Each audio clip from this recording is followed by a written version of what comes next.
futures plummeting. Futures were up. Actually, I was in this trade, not through futures, but through SPX. Yesterday, I took a 38, 38.85, 38.90 spread, and when it was moving up, exited the trade in the morning. Uh, so that was good. That was, I think, 30% or something. Again, I don't really look for those, home runs happen. I don't really look for those, but technicals are technicals. Um, and then as and when I see that getting hit a certain number, or certain if it's behaving a certain way, I'll just exit the trade, and the market will be there. I'll get on with another trade.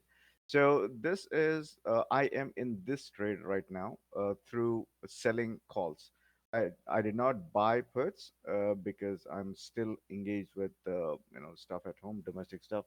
By the way, yesterday my kid had four of his teeth removed, and yeah, you can imagine a 9-year-old going through that. So yeah, that was the scene yesterday.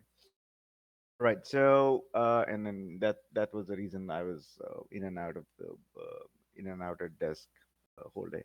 So now the 15-minute chart is suggesting that it is getting oversold here. Maybe a bounce. Probably the bounce will last all the way up into the 5 here, 38.57. So if the market were to open right now, it would be around that 38.20 number, 38.25, 38.27 number right about now. Last time, or rather, two times yesterday, it bounced at that level. But right now, seems like that will breach, and probably again the test of 38.15, where it is bouncing consistently. And let's see why it is doing that. Let's load up this chart again. Let's see SPX.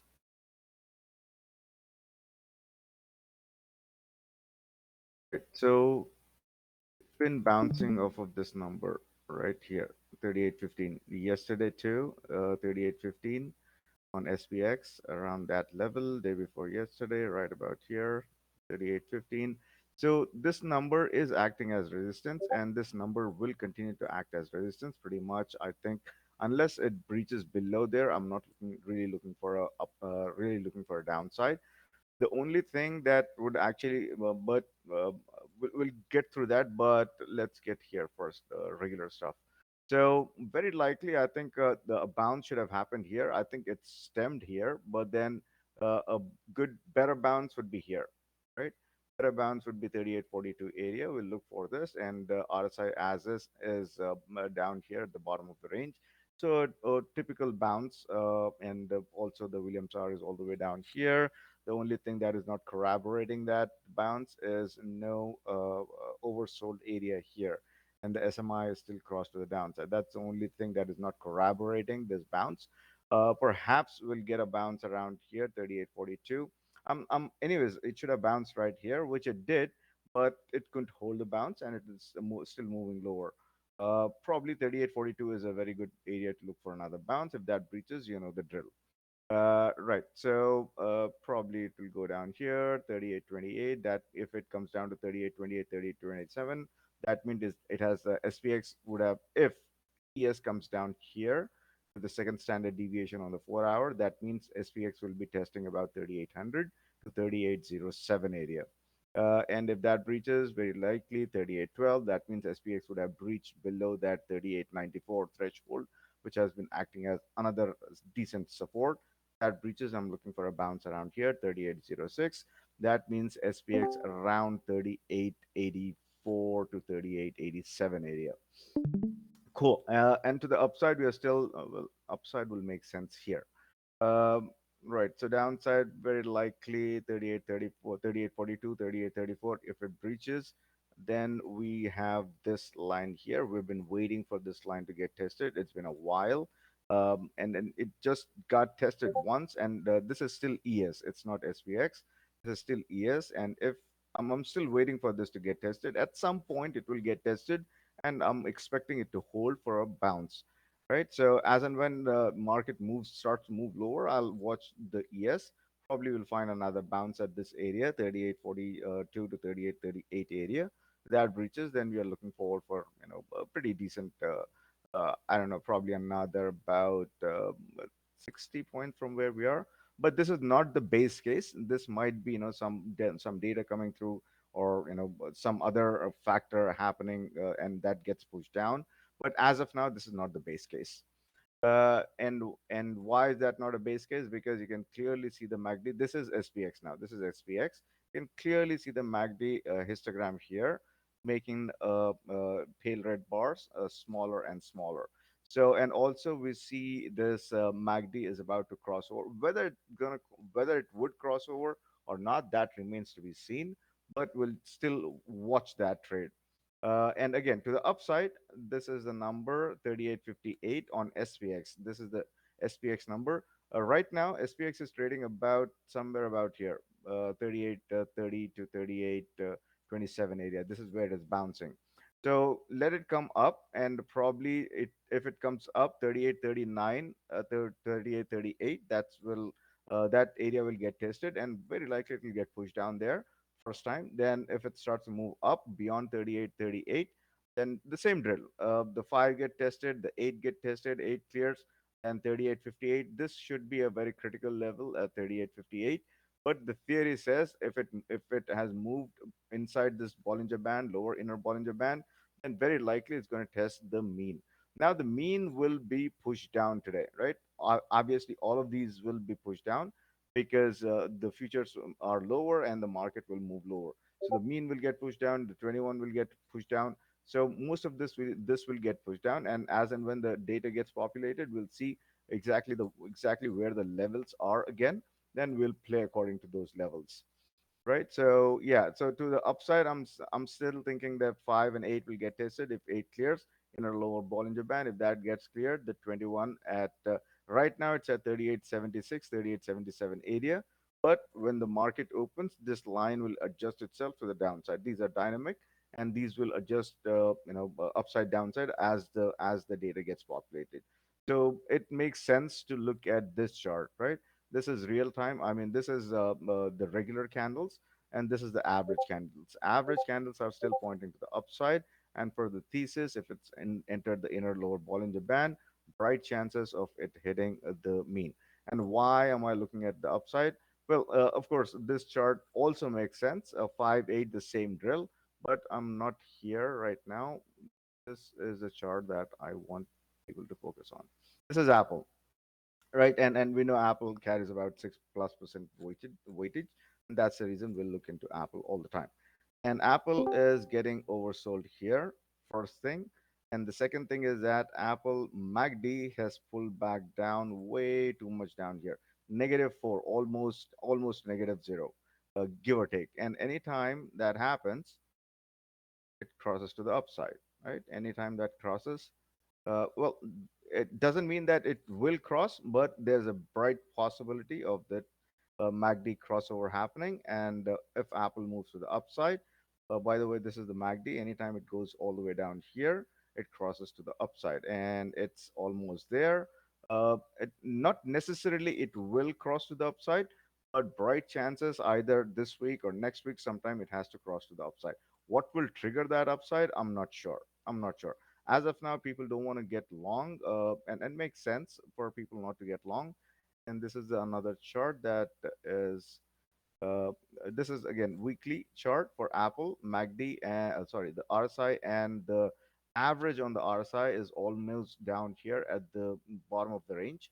So if it starts to pick up, then very likely it's going to go test this 5 and 8 again. Same drill, 5 8, and then very likely it'll get pushed down. But if it clears the 8, then we're looking forward for further push to the upside about 132 or something.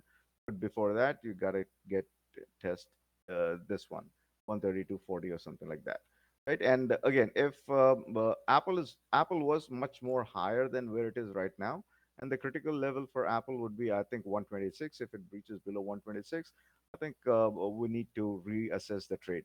But on a longer time frame, on a longer view, Apple still needs to move lower. Very likely, Apple will test around 114. I don't know when this will happen. This is not a story for today. Again, this will happen sometime. I don't know, perhaps during the earnings or something else. But if it happens, this would be a very tradable bottom. It will bounce from here. I don't see a scenario where Apple will not bounce around this area. But for now, we are looking at this chart. Same thing. If the MACD crosses to the upside, this will be a tradable bottom right here. To the upside, we are still tracking 127.70. This was 128 yesterday. So today we are tracking 127.70. If that clears, then again a push all the way into 128.80, all the way after that into 129. So this is the scenario which this is why I'm looking for the market. Even if it pushes down, there will be a bottom around because the Apple is trying to bottom out, and nobody would want to short Apple. Or rather, nobody would want to short SPX or anything else with Apple trying to bottom out. And of course, this is the chart that is on the higher time frames, and we're tracking this chart probably to bounce around here, 123.25. Apple is still vulnerable to this number, and if it can bounce around here, then very likely it's going to push down into 120. And after that, the earnings or any other scenario that comes out in either in China numbers or anything like that, very likely it's going to breach this number and probably go push down into 117. And again, bottom will be around 108, right about here, 108, 110. And the tradable bottom will be somewhere around here. Tradable bottom will be somewhere around here, 114. So yeah, that's the long-term picture, but I'll still go by this chart to trade Apple. And if you want to go further down and right about here, so this is the hourly chart, and still this line, the black line, the 50 MA, this is acting as resistance. And for Apple to meaningfully move higher, Apple has to clear this resistance right about 127.65. This line is sitting at 127.65 as of now, and that is also in line with this number here, 127.70 or something like that, right? So that should act, that 127.70, 127, this area should act as very decent resistance for Apple. And if it does clear there, then the next stop is at 127.90, 128. Then this should mark again a pretty decent resistance for Apple around 128.50 area. Yesterday it did the same thing. I exited the trade here, and it pushed down from there. So yeah, that's exactly how I'm planning my trade. Again, to the downside, we are looking at the mean reversion on the 1 hour, 126.37, looking for another bounce here. And we know the thesis. If it hits the mean, very likely it's going to go hit the lower in a Bollinger Band, sitting at about 126 to 125.90. So if it bounces here, then we're looking forward for a bounce, probably last into again the same drill, the upper inner Bollinger Band, then the baseline around here, 127. To the downside, if it breaches this 125.90 area, then we'll reassess for the downside, probably into, let's see about here, 124.50, all the way down here into 123.47, 123.50 area. Right, cool. And let's yeah, this is one important chart here, DXY. I've been tracking, in fact all of us have been tracking this chart, the weekly chart. And we called the peak. Everybody knew that this is somewhere around here. We were looking for a peak, dollar peak, move down, same thing, 5 8 mean and all that. And this line was expected to be a decent support, which it did act as decent support. And also we're looking at the technicals, the RSI almost down here at the bottom of the range. All other factors are telling that it is expected to bounce around here. That's what is happening. And right here, the 5, it is acting as pretty decent support. And if it clears here, it's going to go hit this one standard deviation right about here, 104, 105.23. That clears, it's going to hit this 105.40, 105.50 range. I'm thinking of a breather here, but if it clears this 105.40, 105.50, then very likely market will push down. And very likely, if DXY takes this path all the way up to the 8 on the week, then very likely ES will push down here. That's the larger picture. That's the equation that I'm following, right? in the middle of this equation, things will happen. Might sometime DXY might take a breather, sometime the SPX might take a breather, sometime Apple might do a thing or two. But by and large, this is how it's going to play out. So that's the reason I'm keeping a very close eye on this thing. DXY clears here. Very likely it's going to go push all the way into 105.25, perhaps another breather. If that clears 105.50, right now this is where the target is to hit this 105.50, 105.50 area. But very likely it's going to hit this number and take another breather. It Even if it goes all the way up to the 8 on the week 105.50 area, it is not going to do that in a straight line. It's going to do, it's up and down dance and whatnot. Then very likely it's going to push all the way down up to here. And if DXY clears this number here, 105.50 area, then I think DXY will start to demonstrate pretty decent strength, and hopefully, I'm not rooting for it. I don't want to see this happen. Ideally, I want to see a push down of DXY from the 8 on the week and probably push down all the way here into 104.50 or something like that. Uh, but if it clears the 8, then obviously it is demonstrating strength, and very likely it's going to go for the mean reversion. In that case, very likely the market will push to the downside, or the risk assets, including crypto, will push to the downside.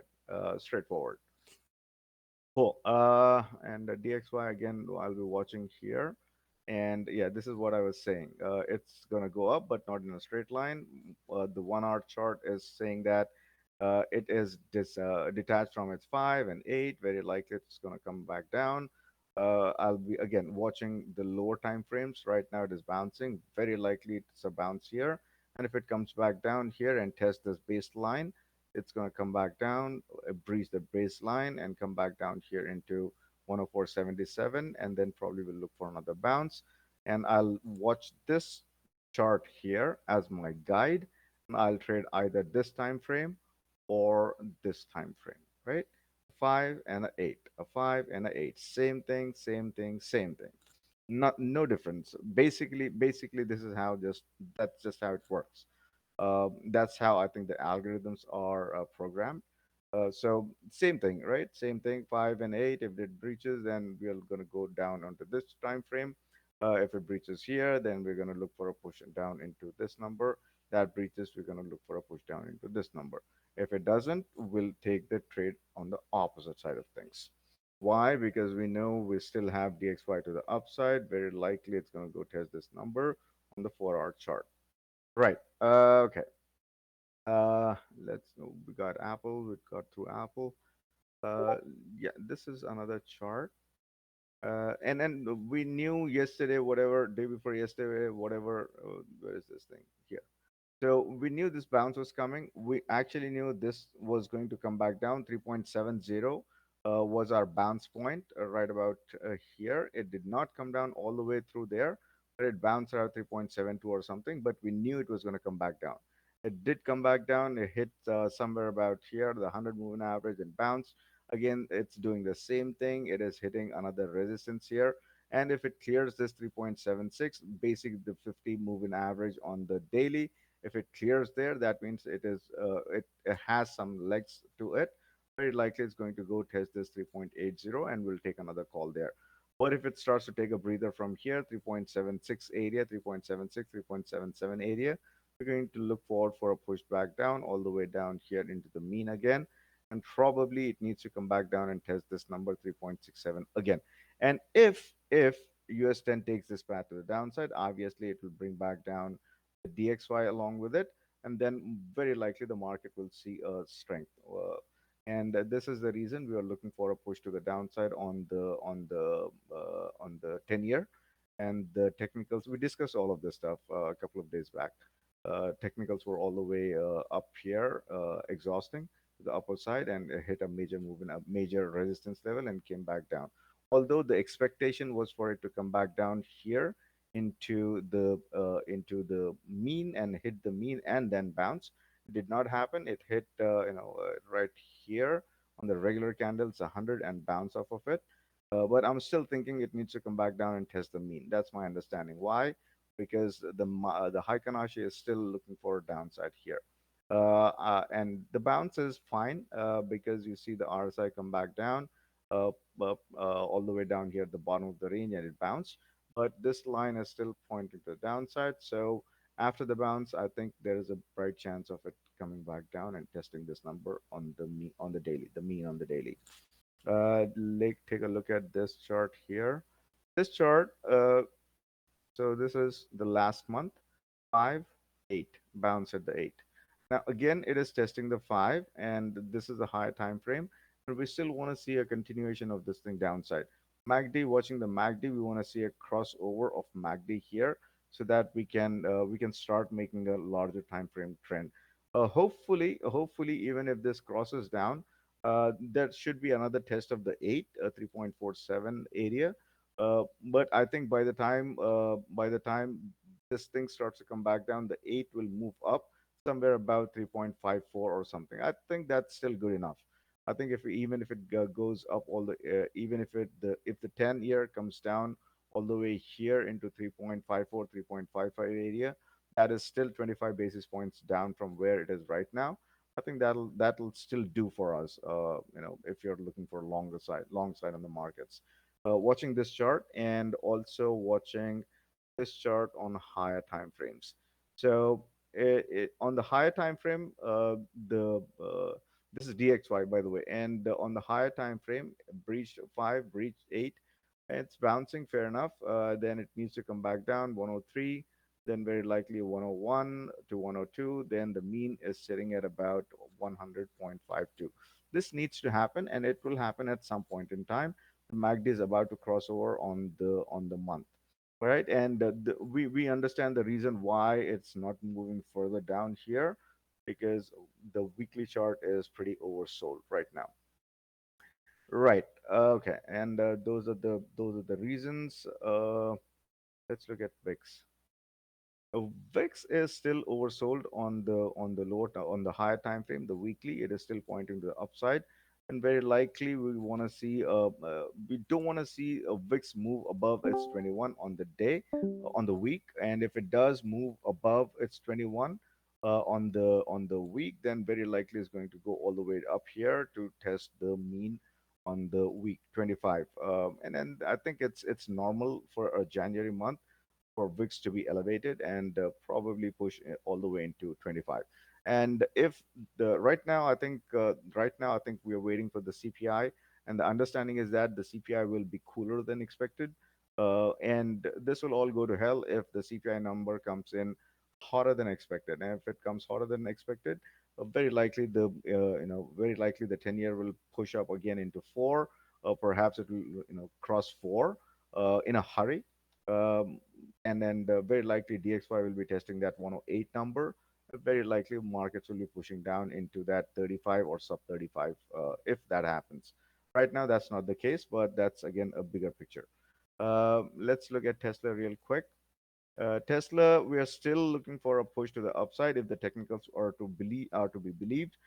Kathy Woods is buying Tesla both hands. So I don't know. I don't know if it starts to push to the upside. Right now, as of now, 135.60 is where the 5 is sitting on the week. Um, and again, this is not a story for now. This is not a story for the week. And if Apple starts to push to the upside, these lines will adjust to the downside because we are opening lower. Very likely these lines will adjust to the downside, probably somewhere here around 130, 130-ish area. The 5 will come back down to 130-ish, and that's a good target for Tesla, I think, as of now. Let's get here, and this is the chart that I'm looking at for the MACD to cross over again to the upside. A 5 gets hit. The 5 will open lower. Probably the 5 will be around here when it opens around 114, 115 area. 5 will get tested. If the 5 clears, then very likely the 8 will get tested. And when the markets open, this 8 will probably be around here, 117 area. So I think the 5 will get tested. Then after that, the 8 will get tested. If that clears, then we are looking for a push all the way up here into probably 130s, 130 area. Yeah. So and on the higher time frame, I think 106 should be will hold. until it breaks. Probably if 106 breaks and then 100 is a psychological number, then we are still tracking Tesla into 88 or something like that because of all of these technicals here. This is a number we are tracking, somewhere about 88, 80, 87, somewhere about here, right? And looking for another bounce here. Till that time, Tesla is vulnerable to the downside. You can trade Tesla here on the 1 hour chart. We still have 4 minutes. Yeah. So we can still see that it is getting overbought here and properly getting pushed down. Very likely, if it breaches here, we're going to see a bounce for around 109.52. That breaches probably 106. And if Apple starts to sell off, then very likely we'll see another 104 area push down to for Tesla, 104, 103 area, 103.90 area for Tesla. To the upside, if it starts to bounce either at the lower Bollinger Band or here at the super trend 109.35 area, very likely the mean reversion again when the markets open, the mean will be different. We'll look for a mean reversion if it starts to bounce, and that clears. Very likely we'll see it is detached from the 5 here, 112, 113. If the bounce comes in, very likely we're going to see this come back and attach to its 5 and 8. Right. Okay. I think that's good enough for today with the choppiness. Okay. Anybody, anything in particular? We still have 3 minutes. And I don't do anything special other than look at the date, look at the day, higher time frame, and then go down and use the 1 hour as a guide and put trades based on either this time frame or this time frame. As I just keep doing that. 5 8 5 8 5 8. That is all I keep doing. I take a trade, it hits here, I exit the trade, and if it breaches below there, I put the trade again, exit the trade right here whenever it is hitting one of the moving averages. And if it breaches below there, then I'll go with the trade again. Right. So that is exactly what I keep doing all day long. And it's bounced here. And yeah, we're still tracking DXY to the upside. Very likely DXY will push all the way up here into 105. Right. So yeah, and that's the reason I keep saying no holding for hope, that kind of stuff. All right, 2 minutes to open. Let's move into live trading.